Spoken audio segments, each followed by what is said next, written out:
I hope सभी अच्छे होंगे।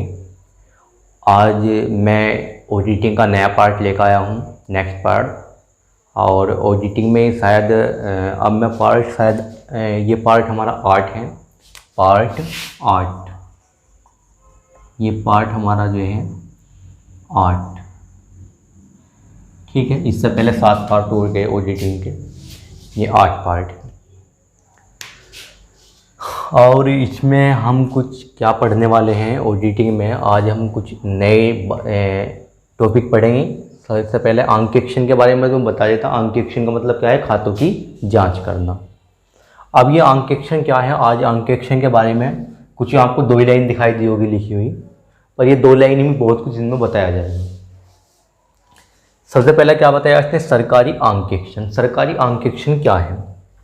जब सरकारी हिसाब किताब को चेक किया जाता है, अंकेक्षक द्वारा चेक किया जाता है, सीए द्वारा चेक किया जाता है, और जो सीए की नियुक्ति की जाती है वो सरकारी नियमों के अनुसार की जाती है। जो सरकार के नियम हैं उनके अनुसार उसकी नियुक्ति की जाती है, और वो सरकारी हिसाब किताब का देख रेख करें कि सही है या गलत है, क्या हिसाब किताब है। ये खत जो लेन देन हुआ सरकार के अंदर में, जैसे रोड बनाने के लिए कोई ठेका लिया गया या कोई स्कूल बनाने के लिए ठेका लिया गया, तो उस खतों को चेक करेगा अंकेक्षक, ये सही है या फिर गलत है। इसकी नियुक्ति में तुम बताया सरकारी नियमों से होगी। अब नेक्स्ट देखें, क्या आपको शायद ये दिखाई ना दिया होगा, रोकड़ ये लिखा हुआ है यहाँ पे। देखो मैं यहाँ पे लिख रहा, देखो इसे लिख लेंगे, जो मैंने बताया वो राइट डाउन कर लेंगे सरकारी अंकेक्षण के बारे में। यहाँ पे लिखा हुआ है रोकड़, रोकड़ अंकेक्षण, रोकड़ अंकेक्षण।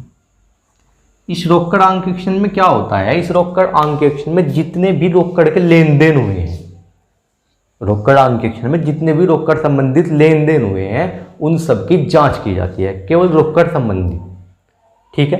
केवल पैसे कितने गए, कितने पैसे आए, इनका लेखा जोखा किया जाता है, रोकड़ संबंधी, ठीक है। तो इसके बाद देखेंगे फिर आकस्मिक अंकेक्षण। आकस्मिक अंकेक्षण क्या है?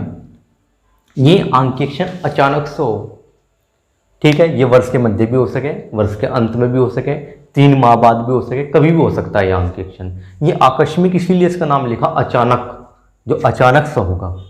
इसकी कुछ कंडीशन है, मैं तुम्हें बता सकूं कि कौन कौन सी कंडीशन में होगा ये।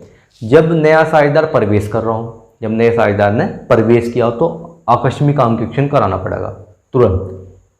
या फिर कोई साझेदार कंपनी छोड़ के जा रहा हो, ठीक है, या किसी साझेदार की मृत्यु होगी हो, तब भी क्या कराना पड़ेगा? आकस्मिक अंकेक्षण कराना पड़ेगा।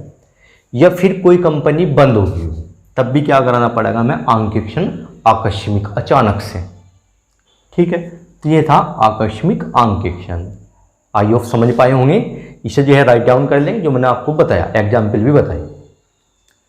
इसके बाद फिर क्या है? परमापन अंकेक्षण। परमापन अंकेक्षण। अब ये परमापन अंकेक्षण क्या है? परमापन अंकेक्षण में एक है था, मैंने तुम्हें पिछली वीडियो में पढ़ाया था, परीक्षण अंकेक्षण। अगर परीक्षण अंकेक्षण को देखकर परमापन अंकेक्षण को देखकर तो दोनों सेम है। परमापन अंकेक्षण में क्या होता है? कुछ गिनी चुनी चीजों को ले लिया जा, कुछ गिने चुने लेखों को ले लिया जा, कुछ ही, मतलब सारी बातों को न लेके, जब अंकेक्षण होगा सारी बातों को न लेके कुछ गिनी चुनी चीज़ों को ले लिए जाएंगे। देनदार कितने हैं, बैलेंस शीट का योग चेक कर लेना, या फिर नेट प्रॉफिट देख लेना, मतलब सारी चीज़ चेक ना करके कुछ गिनी चुनी चीज़ चेक कर लेंगे। जैसे अगर तुम्हें जो है चेक करने के लिए किसी का फाइनल अकाउंट दिया, तो फाइनल अकाउंट के तुम देनदार चेक करोगे, लेनदार चेक करोगे, उसमें कुछ ऐसा कुछ चुनोगे कि इनमें गड़बड़ हो सकती है या इनमें गड़बड़ कर सकता है। जो लेखक है, जो लेखपाल है, जो अकाउंटेंट है, तो तुम उन्हें गिनी चुनी चीज़ को लोगे और उनका अंकेक्षण कर लोगे। मतलब सबको ना चेक करके कुछ ही लेखों को चेक कर लेंगे, साथ साथ और को भी चेक करेंगे। जो शेष बच गए उन्हें सरसरी नज़रों से चेक कर लेंगे, मोटी नज़रों से चेक कर लेंगे वैसे ही, ठीक है। पर जो हमने गिने चुने लेखे लिए उन्हें गहराई से चेक करेंगे। बाकी जो शेष बचे उन्हें सरसरी नज़रों से चेक कर लेंगे, मोटे तौर पे चेक कर लेंगे। इसके बाद फिर क्या है? ये है अंतरिम अंकेक्षण और ये है आंतरिक अंकेक्षण। ये आंतरिक आंकेक्षण और अंतरिम आंकेक्षण पेपर में चाहे टीजीटी हो पीजीटी हो, मैंने अभी इससे पहले जो वीडियो बनाई थी तो उसमें मैंने तुम्हें दिखाया था कि ये आंतरिक आंकेक्षण कितनी बार पेपर में आया। लगभग 5 बार पेपर में आया है। कौन सा? आंतरिक आंकेक्षण। अब आंतरिक आंकेक्षण क्या है और ये है क्या? अंतरिम। देखो अंतर क्या है, यहाँ पे आ है और यहाँ पे क्या है? ए है। ठीक है, अंतरिम और ये क्या है? आंतरिम। ओ सॉरी, ये तो है अंतरिम और ये क्या है? आंतरिक। यहाँ पे के है आंतरिक। ठीक है, तो इसमें थोड़ा सा डिफरेंस है। क्या डिफरेंस है? चेक इनकी दोनों की नियुक्ति जो करेगा करेंगे प्रबंधक ही, प्रबंधक मैनेजर जो है या प्रबंधक संचालक मंडल, इनकी नियुक्ति करेंगे। अब ये है क्या?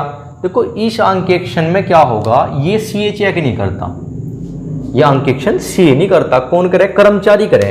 इसमें भी कर्मचारी करे, इसमें भी कर्मचारी करे। क्या है? इसमें भी सीए होना जरूरी नहीं है, इसमें भी सीए होना जरूरी नहीं है। पहले हम इसे समझेंगे कि अंतरिम आंकेक्षण क्या है। इसमें हम जो है आंतरिक मैनेजर जो है या जो कंपनी का मैनेजर है वो क्या करें कि जो आंकेक्षण करा रहा वो बाहर से कुछ कर्मचारियों की नियुक्ति कराए अपनी कंपनी में और उनसे आंकेक्षण करा ले। बाहर से अपनी कंपनी के कर्मचारी नहीं लेता, किसी और कंपनी के या बाहर से कोई भी कर्मचारी लेके अपने खातों की जांच करा ले उन पे। इससे फायदा ये है कि यदि अपने ही कर्मचारियों पे चेक कराया तो वे कुछ गड़बड़ कर सकते हैं, खातों में कुछ गड़बड़ कर सकते हैं। तो वे खुद ना चेक कराकर, अपने कर्मचारियों पे चेक ना कराकर किस पे चेक करावे? किसी बाहर से व्यक्तियों को बुला ले जो दूसरी कंपनी में जॉब कर रहे हैं तो उन पे चेक करावे, तो वो आंतरिक आंकेक्षण कहलावे। इनकी योग्यता सीए होनी जरूरी नहीं है। जो आंतरिक आंकेक्षक है सीए नहीं, ये लेखपाल ही काम कर देंगे। ठीक है, बीकॉम वगैरह जिसने एमकॉम वगैरह की हुई है तो वही इन खातों को चेक कर देंगे। ये केवल इन खातों का उद्देश्य क्या है, क्यों कराएं? ताकि उसे जो है जो गलती हो तो वे सीए का आने से पहले ही दूर हो जाए। तो यहाँ पे कर्मचारी क्या है? बाहर से बुलाए गए खातों को चेक करने के लिए। खाते इसमें भी चेक होंगे, पर इसमें जो कंपनी का मालिक है या जो मैनेजर है, प्रबंधक है जो, वे क्या करेंगे? अपने यहाँ खाते चेक कराएंगे आंतरिक रूप से, और कर्मचारी बाहर से नहीं लेकर आने के। जो उनके खुद के कर्मचारी हैं जो उनके यहाँ जॉब कर रहे हैं उन्हें ये कार्य सौंप देंगे कि तुम दोबारा से खाते चेक करो, कहीं कोई गड़बड़ तो नहीं है खातों में। अंतर क्या है? अंतर केवल इतना है, इसमें क्या होगा, इसमें तो बाहर से कर्मचारी आएंगे आंकेक्षण करन, और इसमें जो कर्मचारी सैलरी भोगी है, जो सैलरी ले रही है इस कंपनी की, और वही उस कंपनी के खाते चेक कर देंगे। ठीक है, इनकी नियुक्ति प्रबंधक करेगा, इसकी भी नियुक्ति प्रबंधक करेगा या संचालक मंडल द्वारा की जा सकती है। इन्हें हटाया भी संचालक मंडल या प्रबंधक द्वारा हो सकता है। ये प्रबंधक भी हटा सकता है और संचालक मंडल, दोनों बात एक ही है। ठीक है, तो आंतरिक में तो कर्मचारी, इसमें आंतरिक में तो कर्मचारी खुद को होंगे खाते चेक करने वाले, इसमें कर्मचारी बाहर से बुलाए जाएंगे। डिग्री दोनों की सीए होना जरूरी नहीं है। ठीक है, ये केवल अपने खातों से संतुष्ट होना चाह रहे कि खाते जो बनाए गए वे सही है या गलत है। ठीक है, सीए से आने से पहले अपने खातों को चेक कराना चाह रहे। आई होप समझ पाए होंगे आप इसे। बस थोड़ा सा ही अंतरिम और आंतरिक, बस यही एक डिफरेंस है। ये मैंने बताया पेपर में 5 बार आया, टीजीटी और पीजीटी दोनों का जोड़ के। टीजीटी में सबसे ज्यादा पूछा जाए आंतरिक, पीजीटी में थोड़ा कम है, टीजीटी में सबसे ज्यादा पूछा जाएगा। इसके बाद फिर क्या है? आंकेक्षण नोटबुक। आंकेक्षण नोटबुक, आंकेक्षण नोटबुक क्या है? आंकेक्षण नोटबुक, आंकेक्षण नोटबुक जैसा हमारी कोई रफ कॉपी बना ले अपनी, ठीक है, रफ कॉपी बना ले, तो वो क्या कर रहे हैं, हम उसमें रफ कार्य कर रहे हैं, फिर उतारेंगे। शायद समझ नहीं पाए। जब ये सीए है वो खाते चेक कर रहा, तो खाते चेक करने से पहले अपने पास एक डायरी रखें, और जैसे खाते चेक करता चला जा तो उन पॉइंटों को नोट करता चला जा जहाँ से सस्पेंस है, क्योंकि एक साथ तो सब चीज़ याद नहीं रख सकता। तो जब याद नहीं रख सकता तो इस समस्या से बचने के लिए क्या करे, नोटबुक रखे अपने पास। उसने कहा आंकेक्षण नोटबुक, एक डायरी रखे अपने पास, उस डायरी में नोट करता हुआ चला जाओ उसमें। फिर लास्ट में दोबारा से फिर क्या करेगा, उनका मिलान करेगा कि क्या गड़बड़ थी या नहीं थी, जिस पे उसे सस्पेंस हो उसे ही राइट डाउन कर लेगा अपनी नोटबुक में। इसलिए क्या बोला जाए, अंकेक्षण नोटबुक, अर्थात अंकेक्षण से संबंधित है, कहें कि चेक संबंधित है। चेक मतलब जांच संबंधित, खतों की जांच संबंधित नोटबुक। ठीक है, तो उसे जो है अपने पास रखेगा, उसमें राइट डाउन करता हुआ चलेगा जो सस्पेंस होंगे, और लास्ट में जाकर फिर जो है जब रिपोर्ट तैयार करेगा तो उसके बारे में डिटेल से बताऊंगा कि ये गड़बड़ है, तो उसे जो है मैच कर लेंगे।